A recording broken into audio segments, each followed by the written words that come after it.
Money is very good in relationship, especially in marriage, but peace of mind is even better. Here are 7 things that you must ask yourself before you say yes, I do. 1. Will I be happy if my children act the way my proposed spouse act? Have you studied that person that you're trying to get married to or say yes, I do to? Have you studied the person's personality, the person's characteristics, how he or she behaves with people and around people, how he talks to people? Is the person a cheat? Does the person flirt? Have you studied all this? If you have studied all this and you realize that this person have all these characteristics and traits, you should know very well that all these traits are likely going to also reflect in your child. If your child behave exactly how this person is behaving, will you really be okay with it? Will it bring you joy and peace of mind? Will it bring you happiness? About 50 or 30% of your characteristics or your spouse's characteristics have a chance of reflecting on your child as well, including their intellectual capabilities and all.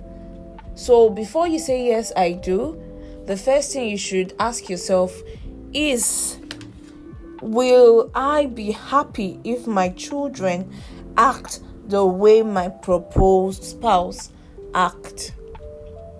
2.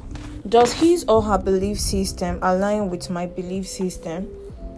One thing you should know is that his or her belief system will determine how he treats you, how he treats your family, how he treats your children.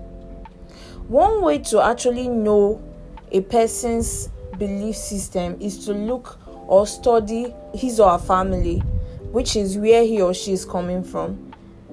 How they treat each other in the family, how the father treats the mother, how the mother treats the father. All these things are very important to study because every single one of it will also reflect in your family, unless the person you're trying to get married to is someone that has consciously made up his or her mind to break free from every of his or her belief system or his or her environment that they were brought up in. So before you say yes, I do to anyone, it is very important to study their belief system, the belief system of their family, and so on. 3. Are we compatible spiritually? Is the person cold, lukewarm, or hot when it comes to spiritual things? You wouldn't want a situation where you are praying and your spouse tells you pray too much, or you are so cold when it comes to prayers, or a situation where you go to the church or mosque very frequently, you go to Sunday service all the time, you go to all midweek services, and the person is just fed up and irritated by all of that. You have to be sure that that person's spiritual sense match your own spiritual sense, even if it's not totally compatible. You have to be sure that you can cope with each other's spiritual sense. 4. Does his or her moral standards align with mine? Example, you are a pastor and you want to say yes, I do to a club star. It is very likely that relationship is going to have a lot of clash.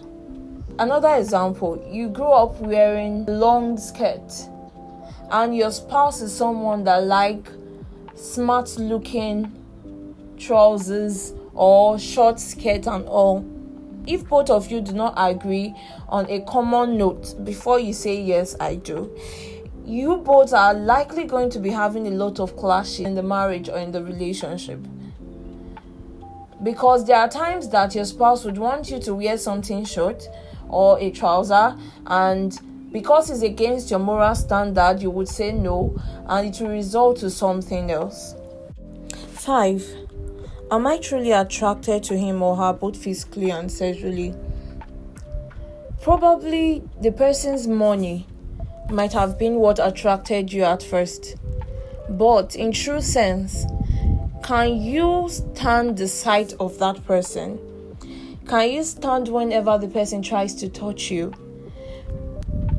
In situations where you have issues, will you be able to still stay in the same environment with that person? Can you look at that person's face, smile, and probably forget all the troubles or all the chaos that was on ground before? When the going gets tough and the person tries to touch you, will you still be able to take it? Think about all these things and know your stand before you say yes, I do. Marriage is not always going to be rosy, but your attractiveness to each other is one of the things that will help you both to keep pushing and, hold each other's hand and reaffirm to each other that things will get better and things will be good. Sis, is he or she a person that I can have a heart-to-heart conversation with? Communication is very key in every relationship. You have to be very sure that the person that you're trying to say yes, I do to can withstand tough conversations regardless of the weight of it. Some people fear communication actually. They fear sitting down to actually communicate and talk about things. If the person you're trying to say yes, I do to is someone that runs away from heart-to-heart conversations, just know that there's going to be a lot of unresolved problems and issues, because communication is one key way of properly resolving issues that arise in marriage. 7. How does he or she take my family? Does he or she see my family as their family or as my family? When you're saying yes, I do to a person, you're not just saying yes, I do to that person. You're also saying yes, I do to the person's family. So it's important to know the stand of that person towards your family. If the person does not take your family as theirs, there's likely going to be conflict as time goes on. It's best the person you're going to say yes, I do to take or see your family as their own family, and in such treat your family as their family. If you found this helpful, follow and subscribe for more. Hit the like button and share your thoughts in the comment section below. I'll see you in my next video. Bye.